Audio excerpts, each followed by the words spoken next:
오늘 우리에게 주는 하나님의 말씀입니다. 야고보서 2장 21절로 26절의 말씀입니다.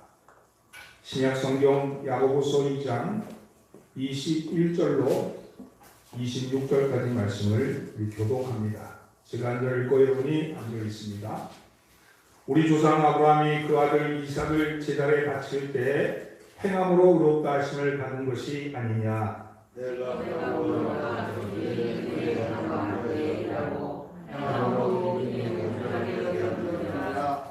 이에 성경의 이른바 아브라함이 하나님을 믿으니 이것을 의로 여기셨다는 말씀이 이루어졌고 그는 하나님의 보시라 칭함을 받았나니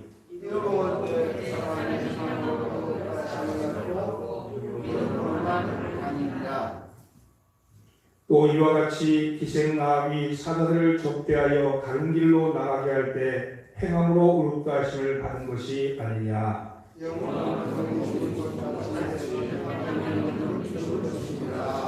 아멘. 할렐루야. 오늘도 예배에 참여하신 우리 성도 여러분들을 주의 이름으로 환영합니다. 또 이 시간 각자 처소에서 이 말씀을 듣고 계시고 이 예배에 참여하신 우리 형제 자매들을 주의 이름으로 문안합니다. 우리 다 함께 따라서 말씀을 들으면 기적이 일어납니다. 여러분의 삶에 기적이 일어나기를 예수님을 축원합니다. 오래전 동문회 자리에서 오래된 후배를 만났습니다. 아주 예전에 아주 친하게 지냈던 그런 후배였는데 무슨 이유인지 몰라도 서먹서먹한 관계가 되어서 오랫도록 연락을 끊고 지내다가 다시 만난 것입니다. 이런저런 얘기를 나누고 헤어지면서 다음에 내가 연락할 테니까 그때 만나 식사라도 하자 이렇게 말하고 헤어졌습니다. 근데 몇 주가 지난 어느 날 그 후배에게 전화가 왔습니다. 선배님, 저번에 연락할 테니 식사 같이 하자고 해서 기다렸는데 연락이 안 와서 제가 전화를 드렸습니다. 이런 얘기했어요. 저는 당하고 했지만 미안하기도 하고 여러 가지 생각이 들었습니다. 사실 그 말은 인사치레로 한 것인데 그 후배는 그 말을 곧이곧대로 들은 것이죠. 그러면서 빈말로 하는 말, 거칠로 하는 약속, 거칠로 하는 신앙 이런 것에 대한 생각을 좀 하게 되었습니다. 우리는 지키지 못할 약속을 쉽게 해버립니다. 다음에 잘 대접하겠습니다. 다음에 꼭 해드리겠습니다. 언제 식사 한번 하시죠. 언제 우리 다음에 만나면 좋은 시간 가지십시다. 혹은 제가 꼭 기도해 드리겠습니다. 하는 말 등등 체면치레로 혹은 위기 모면용으로 인사치레로 하는 말들이 많습니다. 어쨌든 이들의 공통점은 애초 지킬 생각이 없이 남발되었다는 것이죠. 세상은 그렇다 칩시다. 근데 신실해야 될 그리스도인들도 별반 다르지 않다는 것입니다. 속이 없는 빈말과 위기 모면용 거칠의 약속들이 교회에서 또 남발하고 넘쳐나죠. 아니 더하면 더했지 덜하지 않는다는 것이죠. 교회 안에서 이런 거칠의 말이 신앙까지도 거칠로 변하게 하고 말았습니다. 거칠의 신앙이라는 것은 겉으로 보기에는 믿음이 좋은 것 같은데 실제로는 아무런 능력이 없는 무능력한 신앙, 무능력한 믿음을 거칠의 신앙이라고 얘기를 합니다.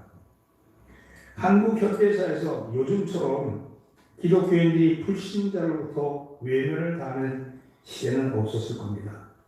일제시대 때 또 대한민국 건국 초기 때에는 기독교인들이 우리 사람들을 계몽하고 이끌어가는 리딩 그룹, 리더 그룹이었는데 근데 요즘의 기독교는 조롱을 당하고 반기독교적인 감정이 높아져서 백성들로부터 원성이 자자합니다.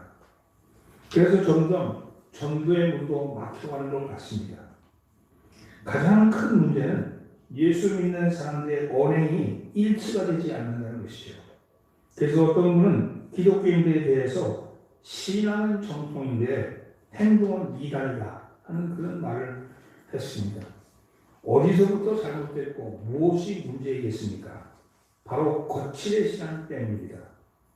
오늘은 믿음과 행함에 대한 말씀을 통해서 우리 스스로의 신앙을 다시 한번 돌아보는 그런 시간을 가지려고 합니다.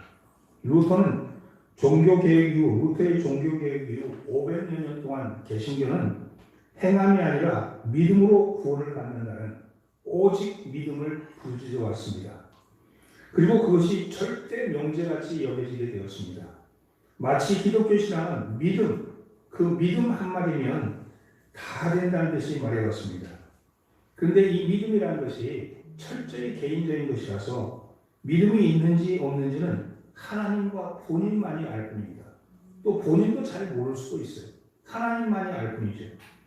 당신의 믿음을 보여달라 이렇게 말할 때 보여줄 수 있는 방법이 없으니 주일 성수를 잘하냐, 혹은 인과 기도가 되었느냐, 아니면 11조를 잘 드리는지, 교회에 와서 봉사를 잘하는지 이런 것 등등으로 판단하려고 들지만 그것이 믿음이다 이렇게 말할 수는 없는 것이죠. 바울은 로마서에서 사람은 오직 믿음으로만 구원을 받는다고 그렇게 말했습니다. 모든 인간은 근본적으로 죄인이기 때문에 오직 믿음으로, 죄인이 하는 모든 행위는 죄이기 때문에 오직 믿음으로 구원을 받는다 이렇게 말했죠. 그렇게 선언했습니다.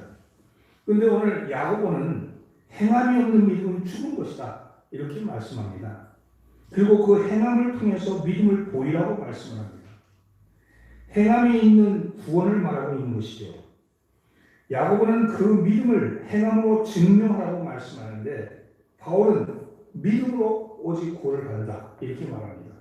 야고보와 바울과 야고보의 행함은 어떤 차이가 있을까? 바울의 믿음으로서의 구원과 야고보의 행함으로서의 구원, 그것은 어떤 차이가 있을까? 다 같은 성경 말씀인데 어떤 때는 믿음으로만 구원받는다, 어떤 때는 행함으로만 구원받는다 이렇게 말하고 있을 때 이 둘 사이의 긴장관계는 어떻게 해소할 수 있을 것인가 하는 것이죠. 야고보와 바울의 신학적인 차이는 그들이 살아가면서 마주쳤던 삶의 배경, 그들의 삶의 상황과 상황 속에서 비롯된 것입니다. 예수의 동생인 야고보는 유대 기독교인의 대표적인 인물입니다. 바울은 반면에 이방 기독교인의 대표적인 인물이죠. 야고보는 예수를 그리스도로 믿지만 여전히 토라와 할례의 전통을 유지하는 유대 기독교인들에게 복음을 전하는 사람이었어요. 여전히 유대인들은 토라와 할례를 가지고 있는데 거기에 예수께서 그리스도라는 걸 믿는 사람들을 향해서 복음을 전파하는 사람들이었습니다. 반면에 바울은 그런 토라나 할례와는 아무런 상관이 없는 이방 헬라 기독교인들에게 복음을 전하는 사람이었습니다. 그들이 복음을 전하는 대상이 완전히 달랐다는 것이죠. 그래서 바울은 야고보의 행위를 부정한 것처럼 야고보는 바울의 행위 없는 믿음을 부정한 것이죠. 그러나 이것은 표면적인 이유입니다. 그 신앙의 근본은 다르지 않았습니다. 그들에게 그렇게 대립적인 입장으로 글을 쓸 수밖에 없는 속사정이 있었을 겁니다. 그 문제는 야고보의 입장에서 살펴보면 이해가 되는 듯합니다. 야고보는 당시에 극단적인 믿음주의자들에게 도전을 받고 있었습니다. 이들은 바울의 가르침을 극단적으로 몰고 간 사람들이었습니다. 이들은 믿음만 있으면 다른 것은 아무것도 필요 없다고 주장을 했습니다. 예수 그리스도의 십자가가 우리의 죄를 용서했으니 부활이 우리의 생명으로 인도했기 때문에 지금 우리가 할 수 있는 일은 아무것도 없다 이렇게 말했던 것이에요. 이들은 복음이라는 명분에 숨어서 인간의 구체적인 윤리적인 책임을 손부리째 부정했습니다. 초기 기독교 시대에 니골라는 12 집사 중에 하나가 니골라였어요. 이 니골라당이라는 게 나왔어요. 그들은 복음의 자유를 육체의 기회로 삼았다 이렇게 평가합니다. 요한계시록에 따르면 니골라당이 에베소 교회도 침투할 정도로 당시에 오랫동안 광범위한 그런 세력을 형성하고 있었습니다. 이들은 이미 하늘나라의 구원이 완성되었기 때문에 신자들은 세상에서 그 어떤 죄를 지어도 믿기만 하면 아무런 상관이 없다, 이렇게 말하는 사람입니다. 이 니골라당이 구원파예요. 지금 구원파. 그 구원파의 교리가 니골라당에서 나온 거죠. 그래서 그들은 그렇게 얘기를 했죠. 한 번 회개했으면 다시는 회개할 필요가 없다고 주장했습니다. 그들은 구원의 확신만을 강조합니다. 구원을 받은 후 어떻게 살아야 하는지에 대해서는 관심이 없습니다. 그러다 보니 역사의식이나 윤리의식이 약해질 수밖에 없었던 것이죠. 이러한 배경에서 기록된 성경이 바로 야고보서입니다. 야고보서는 이런 극단적인 믿음주의자들의 공격을 받았을 때 그 믿음이 그것이 다가 아니다 하는 이야기를 하고 있었던 것이죠. 그렇다면 야고보의 입장에서의 믿음은 어떤 의미일까요? 야고보에게 있어의 믿음, 야고보서에 있어의 믿음은 어떤 의미가 있을까요? 따라해보세요. 믿음은 행함을 통해 온전해지는 것입니다. 믿음은 행함을 통해서 온전해지는 것입니다. 22절 말씀 함께 공부합니다. 내가 보니와 믿음이 그의 행함과 함께 일하고 행함으로 믿음이 온전하게 되었느니라. 야고보는 행함으로 믿음이 온전해진다는 예를 아브라함으로 들고 있습니다. 21절, 그 앞에 나오는 21절 말씀입니다. 함께 공부합니다. 우리 조상 아브라함이 그 아들 이삭을 제단을 바칠 때 행함으로 의롭다 하심을 받은 것이 아니냐. 우리 조상 아브라함이 그 아들 이삭을 제단에 바칠 때 행함으로 의롭다 하심을 받은 것이 아니냐. 즉 아브라함은 행함을 통해서 의롭다함을 받았다, 이렇게 말하고 있습니다. 그런데 창세기를 잘 읽어보면 아브라함이 의롭다함을 받은 시기는 창세기 15장 6절에 나옵니다. 15장.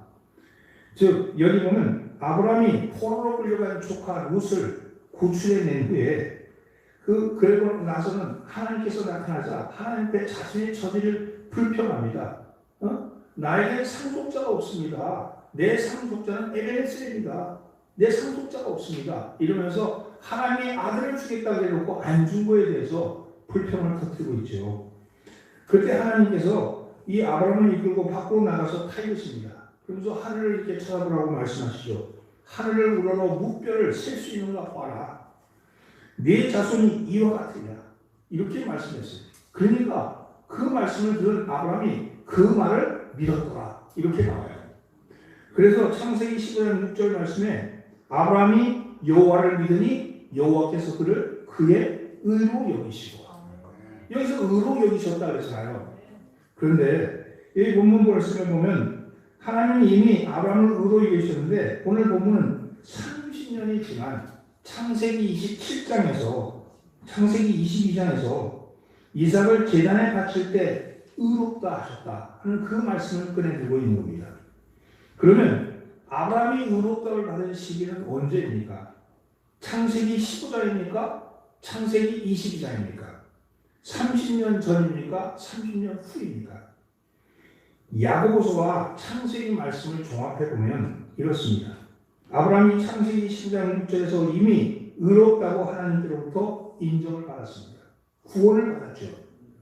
그 후 30여 년이 경과한 후 창세기 22장에서 아브라함이 독자 이삭을 제단에 하나님께 번제로 드렸을 때 이것을 통해서 하나님이 그것을 믿음으로 그것을 보면서 의로 여기셨다, 이렇게 말씀하셨는데 이것은 믿음이 온전케 되었다는 것이, 믿음이 온전케 되었다는 것.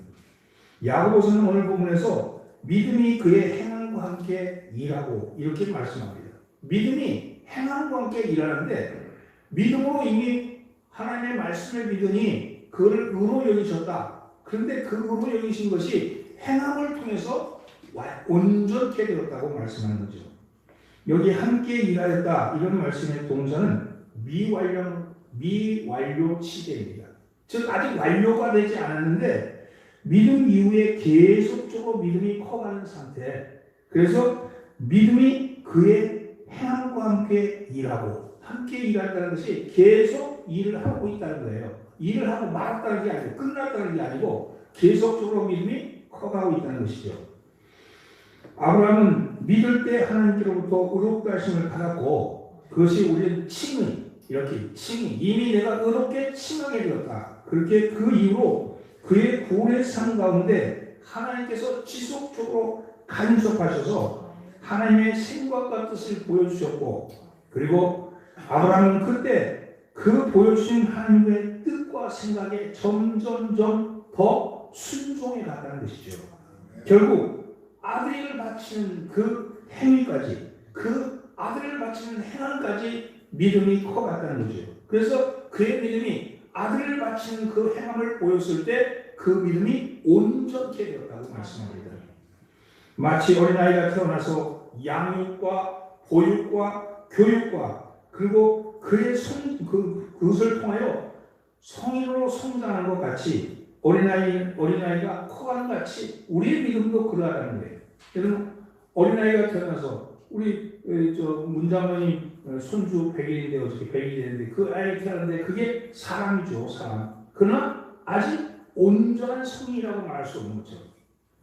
그 태어난 어린아이가 점점 보육과 양육과 교육을 통해서 성장에 가서 마침내 책임을 질 수 있는 성인이 되는 것처럼 그렇게 온전해져 간다는 것입니다. 여러분, 아브라함은 처음부터 믿음과 행함이 같이 있었던 것이 아니라는 거예요. 처음에는 행함이 없었습니다. 아니, 믿는 자처럼 행하지 못했음에도 믿음으로 의롭다함을 받았다는 겁니다. 그리고 그 믿음이 온전해진 것은 그 이후에 이루어진 일이라는 것이죠. 아브라함의 믿음과 행함이 함께한 때는, 다른 말로 하면 행함으로 의롭게 된 때는 믿음으로 의롭게 되었다고 믿음으로 의롭게 되었다는 말을 들은 지 30년이 지난 때였다는 거예요. 그것이 23절 말씀입니다. 함께 읽어볼까요? 내가 보니와 이에 성경이 이름과 아브라함이 하나님을 믿으니 이것을 의로 여기셨다는 말이 이루어졌고 그는 하나님의 것이라 칭함을 받았나니, 이 믿음은 30년이 지난 후 의로 여김을 받은 지 30여 년이 지난 후에 비로소 행함으로 온전케 된 믿음입니다. 그러니까 30년 전에 이 믿음은 행함을 통한 믿음이 아니라는 말씀이죠. 장차 온전케 되어야 할 믿음의 씨앗이라는 겁니다. 그래도 그것을 우리는 믿음이라고 부르죠. 다른 말로 하면 초보 믿음이다, 이렇게 말할 수 있죠. 하나님께서 분명히 아브라함의 몸에서 아들이 태어날 것이라고, 네 자손이 태어날 것이라고 약속했음에도 불구하고 아브라함은 믿지 않았습니다. 그래서 아들을 얻기 위해서 하갈을 첩으로 들였습니다. 아니, 하갈의 몸에서 난 것도 아브라함의 씨 아닙니까? 그렇게 얘기할지 모르지만, 여러분, 하나님은 아브라함만 보신 게 아니에요. 결혼하면요, 하나입니다, 하나. 아브라함과 사라는 하나였어요. 그래서 내 몸에 난 씨가 내 자손이 될 거라고 얘기하는 것은요, 그거는 하갈은 아니에요, 하갈은. 아브라함은 누구의 남편이요? 사라의 남편이잖아요. 사라는 아브라함의 아내고, 그 사라와 아브라함은 한 몸입니다. 그래서 사라의 몸에 나야지 그것이 하나님의 약속이 이루어진 것이죠. 그러나 이 말씀을 믿지 못했기 때문에 결국 아이가 안 나니까 우리는 내가 아내는 이미 아이 날 능력이 끊어졌고 나도 나이가 들어가고, 그런데 하나님은 분명히 자식을 낳을 거라고 그랬으니까 첩이라도 되어서 낳아야지, 이런 방편이 나온 것이겠죠. 그래서 이스마엘이 태어난 겁니다. 2번이나 자기 아내를 누이라고 속인 적도 있습니다. 믿음의 조상이 어떻게 이런 일을 저질 수 있겠어요? 그러나 믿음으로 의롭게 된 후에 일어난 일입니다. 하나님이 너를 의롭다 그렇게 여긴 이후에도 그래도 아브라함은 정상적인 모습의 삶을 보여주지 못했던 겁니다. 심지어 하나님께서 아들을 주시겠다는데 웃은 사람이 누구예요? 하나님 아들을 주겠다, 99세에 나타나서 주겠다 할 때 웃은 사람이 누굽니까? 사라가 웃었잖아요. 사람은 웃었습니까? 아브라함도 웃었어요. 여러분 하나님 말씀하셨는데 웃었다고요. 그게 좋아서 웃었어요? 비웃음이죠. 그러니까 하나님 뭐라고 그랬어? 응? 네 아들 이름을 이삭이라고 해라. 이삭이라는 뜻은 웃음이라는 뜻이에요. 그 중요한 점이 있는 거야. 너 그렇게 비웃어? 네 아들 이름 비웃음이라고 해. 그렇게 뜻도 있고, 너 그럼에도 불구하고 네게 큰 기쁨이 이루어질 거다. 그래서 웃음이라고 이렇게 얘기할 수도 있고, 어찌됐든 하나님이 말씀하실 때까지 하나님 말씀대로 웃었다는 거예요. 비웃었다는 겁니다. 하나님께서 아브라함에게 나타나셔서 아브라함이 99세 때 여호와께서 아브라함에게 나타나셔서 그에게 이르시되 나는 전능한 하나님이시라 내가 내 앞에서 행하여 완전하라. 이 말씀이 뭐냐면요. 지금 하갈레에 태어난 이스마엘 데리고 너무너무 좋은 거예요. 16년 동안 하나님을 상관하지 않으셨어요. 자식이 좋아가지고 자식만 쳐다보면서 어와둥둥 내 아들, 어와둥둥 내 자식, 네가 내 자식이다. 그러고 있는데 하나님께서 갑자기 99세에 나타나셔서 아브라함에게 이렇게 얘기합니다. 나는 전능하신 하나님이다. 엘샤다이. 나는 전능하신 하나님이다. 너는 내 앞에서 행하여 완전하라. 이 말은 이렇게 성경에는 이렇게 멋지게 되어 있는데 우리말로 하면 야 짜샤 똑바로 살아. 이런 뜻이요. 야 짜샤 똑바로 살아. 이런 얘기거든요. 근데 이건 내 앞에서 행하여 완전하라. 뭐 멋지잖아요. 근데 하나님이 우리 같은 사람은 야 똑바로 살아 이놈아. 똑바로 살아. 이렇게 말씀하는 거죠. 여러분 이것이 99세 때입니다. 믿음으로 의롭다함을 받는 때가 정확하지는 않지만 대강 85세 때라고 생각하면 그러면 그전에는 완전히 행함이 없었다는 얘기 아닙니까? 그렇게 99세 때까지 왔다는 거죠. 그제서 겨우 아들 하나를 얻었습니다. 이 아이가 땔감을 주고 산에 올라갈 때쯤 되었을 때 수십 년이 흘렀겠죠. 십수년이 흘렀겠죠. 결국 하나님은 아들을 바치라는 명령을 합니다. 근데 이 명령에 순종하는 거예요. 자, 여기서 아브라함의 믿음이 큰 믿음이 된 거죠. 아브라함이 이삭을 제단에 드린 것은 아브라함의 말년에 아브라함이 하나님과 동행하면서 이런저런 사건, 이런저런 실수를, 잘못을 수없이 저지르고 난 마지막 때 시험에서 합격한 겁니다. 100세에 낳은 아들을 제단에 올렸을 때 나이가 16이라고 한다면 적어도 아브라함은 120세가 가까이 되었을 겁니다. 75세 때 가나안 땅에 들어온 이후에 아브라함이 의롭다는 말을 들었고 그 의롭다는 말을 들은 이후에도 30년이나 더 믿음 생활을 했습니다. 온전한 믿음 생활이 아닌 행함이 제대로 갖추지 않는 삶을 적어도 30년 이상 살았다는 겁니다. 그리고 오랫동안 하나님과 동행하면서 그리고 마지막에 이 마지막 시험에서 합격한 것이죠. 사랑하는 성도는 아브라함도 모세도 처음부터 그런 위대한 믿음을 소유하지 않았습니다. 처음부터 모세, 처음부터 아브라함 그러지 않았다는 거예요. 그 말이 우리에게 적이 위로는 됩니다. 여러분 그렇습니다. 그렇게 본다면 믿음으로 의롭다함을 받는다는 것은 맞는 말이죠. 그것은 전적으로 하나님의 은혜죠. 하나님이 우리를 믿으시는 거예요. 내가 하나님을 믿는 것이 아니라 하나님이 나를 믿으시는 거예요. 내가 아직 부족하고 아직 모자라고 아직 아무것도 아닌데도 불구하고 나는 이 죄 가운데서 호전되는데도 불구하고 그분이 나를 믿으셔서 나를 의롭다 여기신 겁니다. 그리고 그렇게 믿음으로 의롭다함을 받았으면 이 믿음이 점점 자라나야 합니다. 여러분 문제는 세월이 지나도 자라지 않는 믿음이 문제죠. 여러분 세월이 아무리 지나도 변하지 않는 믿음 그것을 무슨 믿음이라고 하냐? 그것을 죽은 믿음이라고 합니다. 그래서 26절 말씀이 그 말씀이에요. 함께 공부합니다. 영혼이 없는 몸이 죽은 것 같이 행함이 없는 믿음은 죽은 것입니다. 그래서 자라지 않는 믿음은 시작되었지만 이것이 자라지 않을 때 이 자라지 않는 믿음을 행해서 죽은 믿음이다. 이렇게 말씀합니다.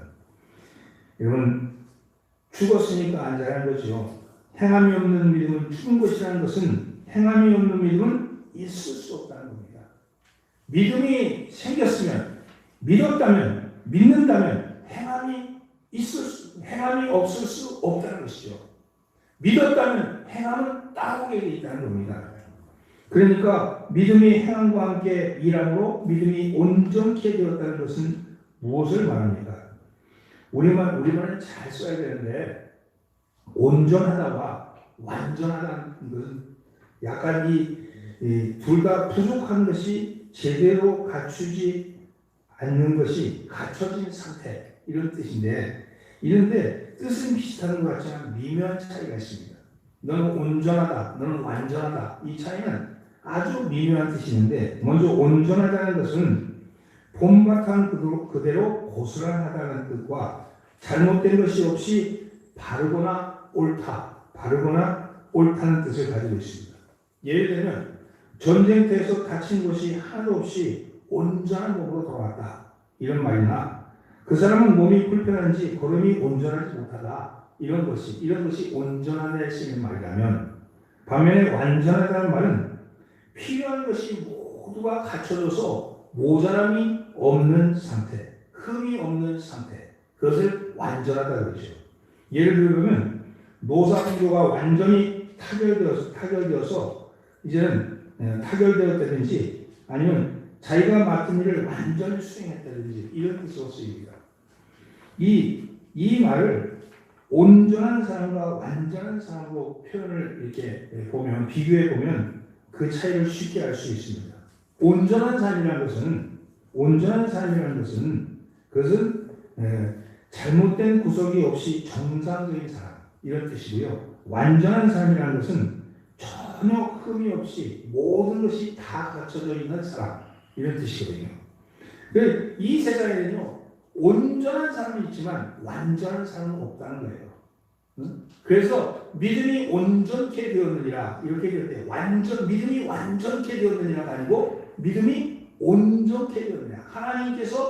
하나님께서 갖춰주시는데 인간을 갖춰야 될 것을 갖춰져 있는 상태, 그 상태가 온전한 상태입니다. 믿음이 온전하다는 것은 잘못된 구석이 없이 정상적인 믿음을 해서 나아간다는 것이죠. 그래서 이거는 마치 믿음은요, 달이 있잖아요, 달이. 초승달이 점점 커서 보름달이 되어가는 거죠. 다른 달인데, 다 같은 달인데, 이게 초승달, 반달, 보름달 되어가는 것 같이 달이 찾아가는 상태죠. 그래서 마침내 둥근 달이 이 한가위에 둥근 달이 뜨듯이 그런 상태가 온전한 상태입니다. 여러분, 하나님의 전적인 은총을 통해서 우리는 믿음으로 의롭다함을 받고 구원을 받은 사람들입니다. 그런데 우리는 때때로 살아가면서 죄 때문에 넘어지고 허물 때문에 우리 스스로가 마음 아파하고 그리고 유혹 때문에 넘어지기도 합니다. 여러분, 하나님과 반대의 생각으로 말미암아 길을 헤매기도 합니다. 나는 맞았다고 생각하는데 돌아보니까 내 욕망이 너무 컸든지 내 유혹에 너무 빠졌든지 하는 쪽으로 들어갈 수도 있습니다. 근데 그렇지만 성령님은 우리를 도우셔서 우리를 하나님의 온전케 하심으로 우리를 이끌어 가신다는 거예요. 성령님은 우리 안에서 우리를 도우셔서 우리로 하여금 자라게 하십니다. 점점 넘어지고 나서 또 일어나고 넘어지고 또 일어나고 그러면서 다시는 넘어지지 않게 그를 걸을 수 있게끔 하게 하는 그 하나님의 뜻이 우리 가운데 있는 것이죠. 아브라함이 80세 내가 너를 의롭다 여겼지만 그러나 그가 의롭다함을 여겼음에도 불구하고 지속적으로 그가 의로운 삶을 산 게 아니고 끊임없이 실수하고 넘어지고 반복해 가면서 점점 그 믿음이 자라는 것 같이 오늘 우리 또한 마찬가지죠. 우리의 믿음도 그러합니다. 여러분, 성령의 도우심과 말씀의 순종을 통해서 우리의 믿음이 온전해져 가는 줄 믿습니다. 여러분의 믿음이 온전해지길 예수님 축원합니다. 아멘. 내 믿음이 온전해지길 원합니다. 그래요. 여러분, 아직까지 내가 비록 불완전하지만 그래서 내가 믿음이 있는지 없는지 때때로 내가 나 같으면 무슨 믿음이 있어. 나 같으면 무슨 믿는 사람이야. 나같이 이렇게 실수도 많고 이렇게 내가 말도 한번 하고 내가 이렇게 사는 사람이 내가 무슨 믿음의 사람이야. 나를 절망케 할 수는 있지만 그러나 그것이 나를 믿음에서 떨어뜨리게 하지 않을 수 있는 것은 아직까지는 온전하지는 못하지만 그러나 도상에 있다. 내가 온전한 믿음을 행해서 나가는 도상에 있다. 그래서 끊임없이 반복되는 실수 속에서도 하나님이 역사하시고 그것을 통해서 우리를 훈련시키시고 연단시키신다는 사실을 믿으면서 또한 우리의 믿음 생활을 강건케 해가야 할 줄 믿습니다. 사랑하는 성도는 믿음이라고 다 같은 믿음은 아닙니다. 14절 말씀에 보면 내 형 함께 있습니다. 내 형제들아 만일 사람이 믿음이 있노라 하고 행함이 없으면 무슨 유익이 있으리요 그 믿음이 능히 자기를 구원하겠느냐. 여기 보면 믿음이 있노라 하고 행함이 없는 믿음은 다른 사람이 인정하지 않는데 자기는 믿음이 있노라고 말한다는 거죠. 나는 다른 사람은 다 인정하지 않는데 자기는 믿음이 있노라고 얘기하는데 이 믿음이 무슨 믿음이냐? 자칭 믿음. 자칭 믿음. 여러분 자칭 믿음입니다. 그래서 이런 믿음은 믿음이라고 말할 수 없습니다. 이런 자칭 믿음을 가진 사람은 15절과 16절 한번 읽어볼까요? 만일 형제나 자매가 헐벗고 일용할 양식이 없는데 너희 중에 누구든지 그에게 이르되 평안히 가라 덥게 하라 배부게 하라 하며 그 몸에 쓸 것을 주지 아니하면 무슨 유익이 있으리요. 그렇습니다. 자칭 믿음의 사람은 이렇게 형제들에서 말로는 이렇게 하지만 행위는 하지 않는 믿음의 사람이라고 말하지만 믿음의 행위가 없는 따르지 않는 사람을 자칭 믿음이라고 하죠. 이것은 믿음의 유사 상품이지 그건 진짜 믿음은 아니다 이렇게 말씀합니다. 또 19절의 말씀해 보십시오. 19절 말씀 함께 공부합니다. 내가 하나님은 한 분이신 줄을 믿느냐 잘하였도다 귀신들도 믿고 떠느냐. 이건 뭘 얘기하는 겁니까? 귀신들도 믿는다는 거예요. 귀신들도 믿는다는 거예요. 잘했다. 네가 하나님이 한 분이신 줄 아는 걸 믿느냐? 잘했다. 귀신들도 믿고 떠느니라. 그런데 이건 뭘 얘기하냐면요. 이것은 하나님과 교제가 없는 믿음을 얘기합니다. 하나님과 교제가 없는 믿음. 귀신은 하나님과 교제가 없기 때문에 그건 떠는 거예요. 그죠? 근데 우리가 하나님이 한 분인 줄 아는데 불구하고 그것만 아는 지적인 믿음을 가지고 믿음이라고 얘기할 수가 없다는 거예요. 사도신경을 달달달 외우고 사도신경을 6대 국어로 외운다 할지라도 그 안에 그 사도신경이 고백하는 그 고백이 내 영혼의 고백이 되지 아니하면 그 믿음은 귀신들도 믿고 떠는 믿음이죠.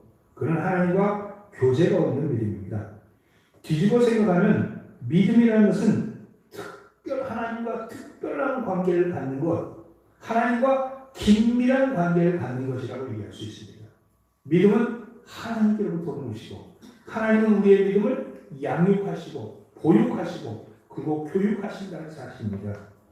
사랑하는 성도는 오늘 여러분의 믿음이 하나님과 교제하는 믿음 되기를 예수님 축원합니다. 비록 내 믿음이 작은 것 같아 보이더라도 그 믿음이 하나님으로 인하여서 온전케 되는 믿음이라면 그 온전케 되는 믿음을 행해 나가는 거라면 오늘 행함과 믿음이 없어서 갈등하는 이 시대 속에서 우리가 서야 될 자리가 분명해진 것 아니겠습니까? 오늘 코로나19로 말미암아 여러분 사회적 거리두기를 하고 있죠. 여러분 사회적 거리두기가 뭡니까? 사람과 사람 사이에 간격을 두어라. 밀접하게 붙어 다니지 말아라. 서로 경계하라. 이런 뜻 아니겠어요? 그런데 뒤집어 얘기하면 그러면 너희는 사람과는 거리두지만 하나님께는 더 가까이 가. 하나님 사회적 거리두기 한다고 해서 하나님까지도 거리두기 하지 말고 하나님께는 더 친밀하게 더 가까이 가라고 말씀하시는 사인 아니겠습니까? 오늘은 이때까지 우리가 벌렸던 많은 일들로 말미암아 기독교가 사람들에게 이러저러한 얘기를 듣는다 할지라도 오늘 우리는 우리의 자리에 있어서 우리의 잘못이 무엇인지 우리의 실수가 무엇인지를 돌아보면서 다시 한번 성찰하고 하나님께 더 가까이 가는 그런 삶을 사시길 주님으로 축원합니다. 그래서 하나님께 가까이 가기를 원합니다.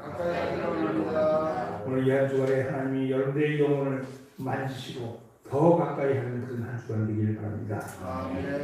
말씀을 정리합니다. 우리는 믿음으로 구원을 얻었습니다. 그런데 그 믿음이 다 같은 믿음은 아닙니다. 죽은 믿음도 있고 자칭 믿음도 있고 하나님과 교제가 없는 믿음도 있습니다. 오직 행함이 있는 믿음만이 온전을 향하여 나가는 것입니다. 성경은 자신의 믿음을 스스로 시험해봐라 이렇게 말합니다. 특별히 바울은 이렇게 얘기하죠. 너희는 믿음 안에 있는가 너희 자신을 시험하고 너희 자신을 확증하라. 이게 고린도 후서 13장 5절 말씀인데 너희는 믿음 안에 있는가 너희 자신을 시험하고 너희 자신을 확증하라. 오늘은 여러분 행함의 방향성은 잘 보이지 않습니다. 긴 기간을 두고 보면 보일지 모르지만 우리는 다른 사람과 마주할 때 그 행함이 어떤 행함인지 이것은 잘 알지 못합니다. 내가 오늘 만나는 사람에게 한 말이 이게 저 사람에게 득이 될지 독이 될지도 모르고 또 내가 이 사람을 만나는데 이 사람이 나의 삶에 유익이 될지 아니면 내 삶에 결정이 될지 그건 알지 못해요. 긴 기간을 두고 보면 그건 알겠지만 우리는 짧은 순간 만나면서 그것은 우리는 알 수 없습니다. 이것은 오직 하나님만이 우리를 이끌어 가시는 힘입니다. 내가 하나님을 믿으니 내가 만나는 사람, 내가 마주하는 일들 속에 하나님이 개입하시고 역사하실 것이다. 그리고 그 가운데서 하나님이 나를 선한 길로, 옳은 길로 이끌어 가실 것이다. 하나님은 나에게 좋으신 하나님이다 하는 그런 믿음의 확증이 여러분들 속에 있기를 바랍니다. 여러분 다른 사람을 의식하지 마십시오. 다른 사람과의 관계도 물론 중요하지만 가장 중요한 것은 하나님과 나와의 관계, 그 믿음의 관계를 먼저 생각하고 그 믿음의 관계를 통해서 여러분 행함은요 형제에게 자매에게 한 것입니다. 여러분 하나님께 받은 믿음을 형제 자매에게 행하는 여러분 되기를 바랍니다. 나에게 구원받는 믿음이 있는가? 그런 삶이 드러나는가? 좀 더 그리스도를 닮아가는가? 나에게 끊임없는 물음을 던지면서 하나님이라면 어떻게 하셨을까? 예수님이라면 이 순간에 나에게 뭐라고 말씀하실까? 그 내적인 음성을 들을 수 있는 귀가 열린다면 행함과 믿음의 갈등이 있는 것이 아니라 오히려 믿음과 행함이 하나님을 알아가는 그래서 우리의 믿음이 더 온전케 되는 역사가 나타날 줄 믿습니다. 여러분 그런 믿음의 사람으로 그런 믿음의 형제로 자매로 여러분 사시기를 주님으로 축원합니다. 기도하겠습니다. 우리에게 믿음의 은총을 허락하신 하나님이 예수 그리스도를 통하여 우리에게 믿음을 주셨고 성령을 통하여 그 믿음을 보육하시고 양육하시고 교육하셔서 성장케 하심을 믿습니다. 주님, 우리는 아직 믿음에 합당한 행동을 제대로 하지 못하고 있습니다. 그러나 믿음을 향해 나가려는 마음과 말씀에 복종하는 마음이 우리 속에 있음은 고백합니다. 우리의 마음을 아시는 주께서 우리의 길을 인도하여 주옵소서. 믿음은 행함으로 온전케 된다고 하셨사오니 주님, 우리의 연약한 믿음이 온전케 될 수 있도록 도와주옵소서. 입술이 아닌 손으로 살게 하시고 마음이 아닌 몸으로 살게 하옵소서. 이웃에 대한 관심이 마음에서 손으로 옮겨지게 하시고 이웃에 대한 사랑이 생각에서 표정으로 드러나게 하옵소서. 주님, 이 시간 믿음의 능력이 우리 안에 있음을 깨닫게 하옵소서. 주님 또한 이 시간 병든 이를 위하여 기도합니다.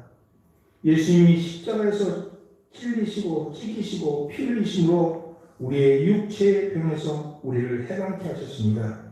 주님, 이 시간 그 말씀을 힘으로 기도하오니 우리 형제 자매들 병으로 말미암아 눌려있는 형제 자매들 하나님 그 병마에서 풀어나게 하여 주옵소서. 질병의 고통으로부터 풀어나서 주님이 주시는 진정한 해방의 기쁨과 아름다운 자유를 누리게 하여 주옵소서. 이 시간 모든 질병에서 노임받을 것을 예수 이름으로 명령합니다.